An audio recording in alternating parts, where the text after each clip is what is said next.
En las últimas horas, el Congreso de los Diputados ha sido escenario de un episodio sin precedentes que ha puesto en jaque la institucionalidad parlamentaria española. Lo que comenzó como una sesión ordinaria terminó convertirse en un enfrentamiento directo entre el gobierno y la oposición, donde los reglamentos fueron pisoteados y la democracia quedó en entredicho.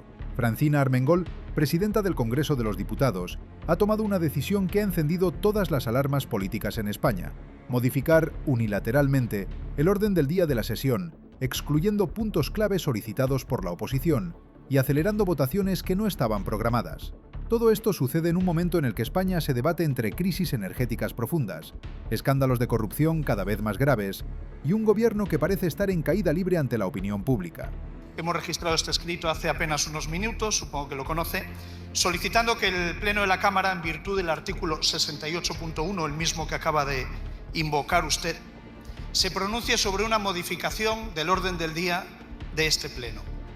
Solicitamos modificar el orden del día de este Pleno para incluir el debate de la comparecencia que hemos solicitado desde el Grupo Parlamentario Popular del presidente del Gobierno para dar cuenta de la trama de corrupción que afecta al Partido Socialista, al Gobierno de España y que ha derivado en la dimisión del señor Santos Cerdán.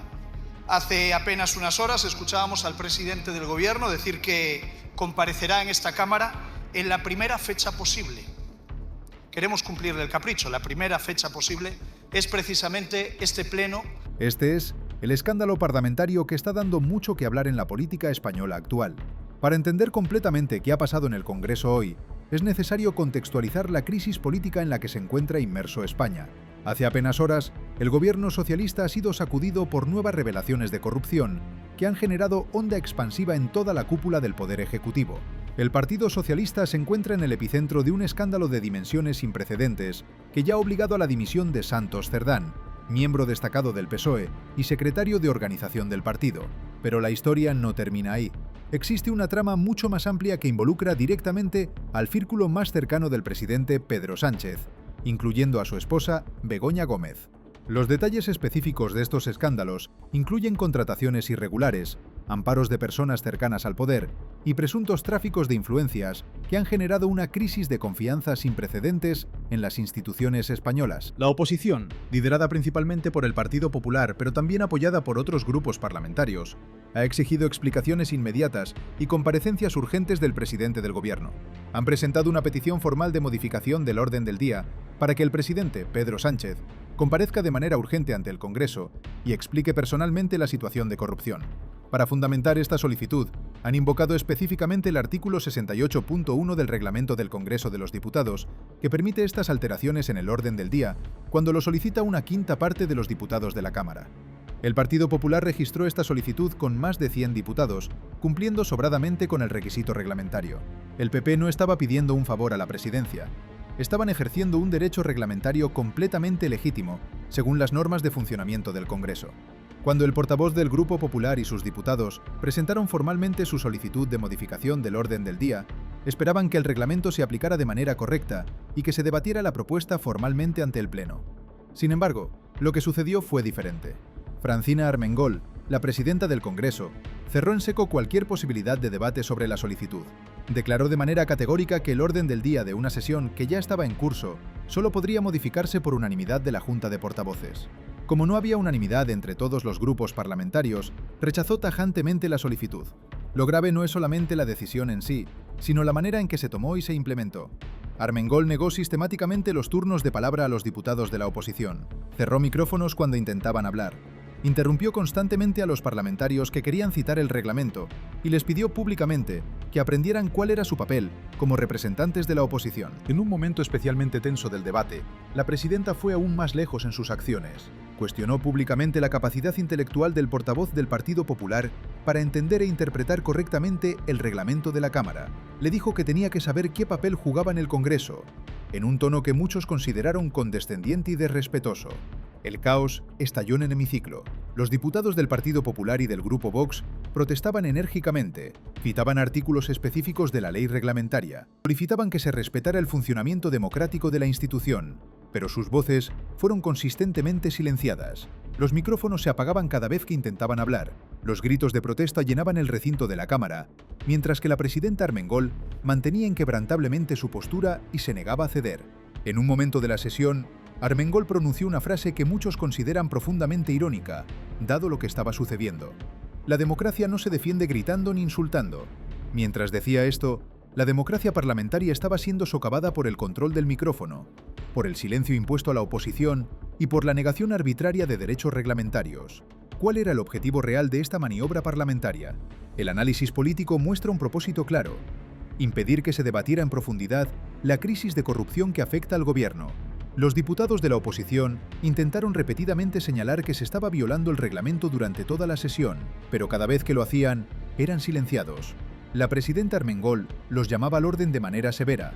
Les indicaba que debían centrarse únicamente en defender la proposición de ley que estaba en el orden del día, y dejaba absolutamente claro que no habría espacio para cuestionar sus decisiones presidenciales. Esta maniobra consiguió un objetivo político muy específico. Los micrófonos del Congreso de los Diputados no hablarían hoy sobre el escándalo de Begoña Gómez, no hablarían de las contrataciones ilegales, no hablarían de los presuntos sobornos, no hablarían de la crisis de confianza en el gobierno. En su lugar, el Congreso hablaría de energía nuclear, de centrales eléctricas, de política energética, un tema importante, sin duda, pero que servía como cortina de humo perfecto para distraer la atención de los ciudadanos españoles de los temas realmente graves que enfrentaba el gobierno. Este es un ejemplo claro de lo que muchos críticos llaman cacicada parlamentaria, el uso del poder institucional para silenciar a la oposición y proteger los intereses políticos del gobierno en el poder. A pesar del caos que rodeaba la sesión, se permitió que continuara el debate sobre la proposición de ley del Partido Popular respecto a la energía nuclear y el suministro energético en España. Este debate, aunque controvertido, merece atención porque revela divisiones profundas en la política española.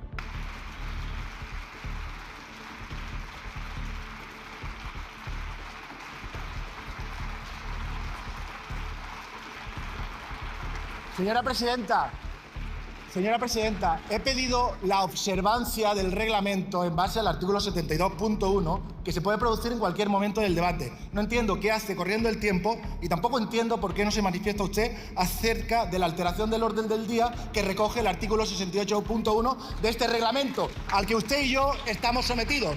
Usted y yo estamos sometidos.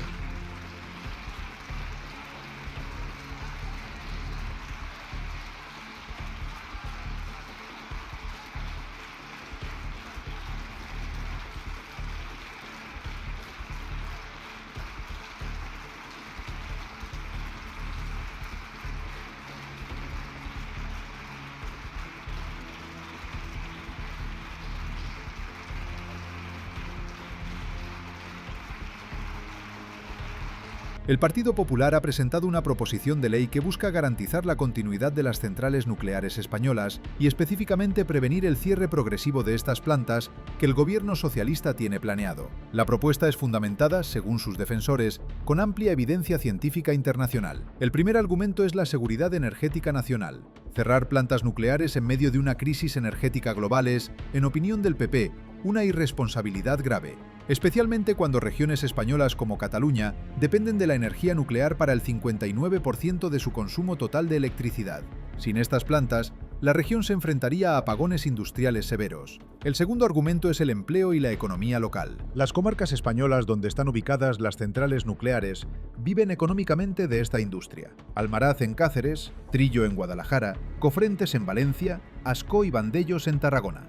Cerrar estas plantas significa cerrar empleos. Significa ruina económica para municipios enteros. Significa el colapso de economías locales. El tercer argumento aborda la lucha contra el cambio climático. La energía nuclear es completamente limpia, sin emisiones de carbono. Las Naciones Unidas, a través de su panel intergubernamental de cambio climático, reconoce el papel crucial de la energía nuclear.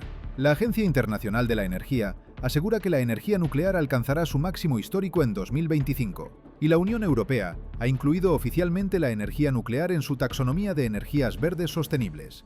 Cerrar nucleares, argumentan, no acerca a España a sus objetivos de emisiones cero. Al contrario, abre las puertas a depender más del gas natural, incluyendo gas ruso, lo cual es tanto un riesgo geopolítico como ambiental. El cuarto argumento económico es el costo directo para los ciudadanos. Los estudios independientes, incluyendo los de Price Waterhouse, muestran que el cierre nuclear elevaría significativamente el precio de la electricidad, un 23% para los hogares españoles y un 35% para la industria. En una época de inflación y crisis económica, esto golpearía duramente a las familias españolas.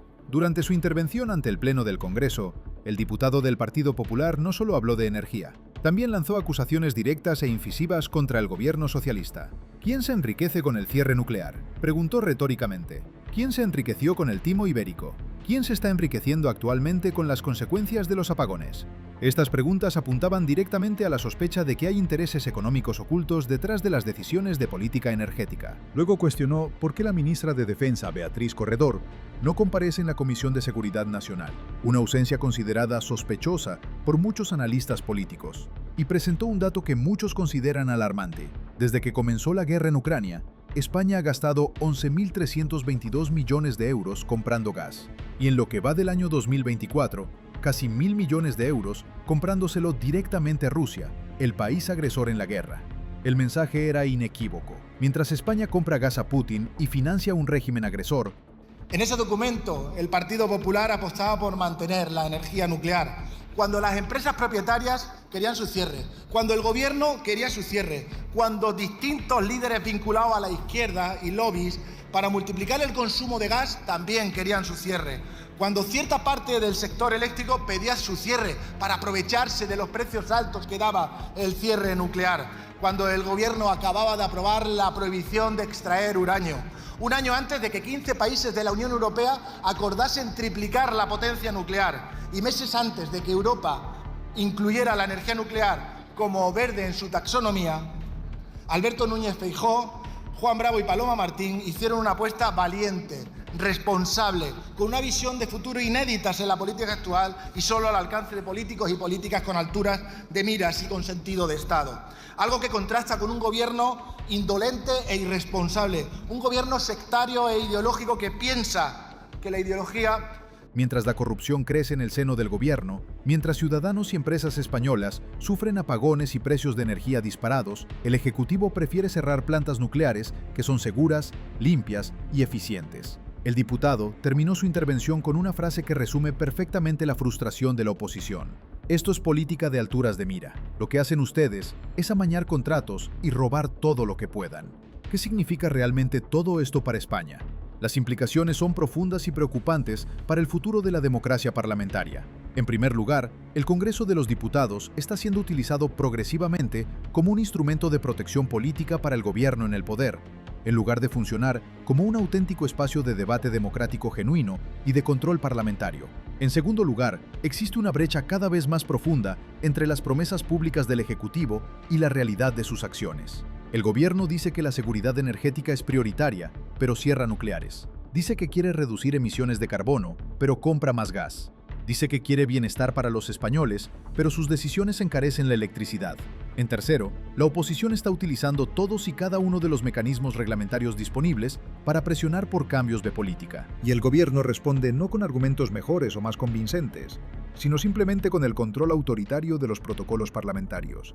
Este episodio en el Congreso no es un incidente aislado o anecdótico, es un síntoma claro de una crisis institucional más profunda que afecta a España en este momento. Una crisis donde la política ha dejado de ser debate constructivo y se ha convertido en una batalla feroz por el control del poder, sin importar los costos democráticos. Los ciudadanos españoles tienen derecho a saber qué está pasando realmente en el Congreso de los Diputados. Tienen derecho a entender cómo se toman decisiones que afectarán profundamente sus vidas, desde el precio de la luz en sus casas hasta la seguridad energética del país. De Navalmoral de la Mata. Pero señorías, esto no es un debate local, es un debate de carácter estratégico, es un debate industrial, es un debate de seguridad de suministro, de reducción de emisiones y de energía asequible. Señorías, hoy existen 4 órdenes de cierre que afectan a las centrales nucleares de Almaraz 1 y Almaraz 2, Ascó y Cofrentes. Por eso, apelo a los diputados de Sevilla, de Córdoba, de Jaén, de Cáceres, de Badajoz, de Toledo, Madrid o de Salamanca, porque de la central nuclear de Almaraz salen 6 líneas de muy alta tensión para suministrar electricidad al equivalente de 4 millones de hogares. Les hablo también a los diputados de Guipúzcoa, de Vizcaya y de Álava, que consumen el triple de la energía que producen en sus territorios, y en un sistema conectado la energía nuclear también les es imprescindible. Les hablo a los diputados de Barcelona, Girona, Lleida y Tarragona. Por eso es importante que te mantengas informado desde múltiples fuentes, que busques información equilibrada, que entiendas los argumentos de ambos lados del debate político y que finalmente formes tu propia opinión basada en hechos verificables, no en manipulación política de ninguna de las partes. La democracia es un bien frágil que requiere vigilancia constante de todos nosotros. Suscríbete al canal y haz clic en la campana para no perderte noticias sobre cómo va nuestro país. Dale like si te gustó el contenido y deja tu opinión en los comentarios. Tu voz importa, tu participación en la democracia importa. Nos vemos en el próximo vídeo.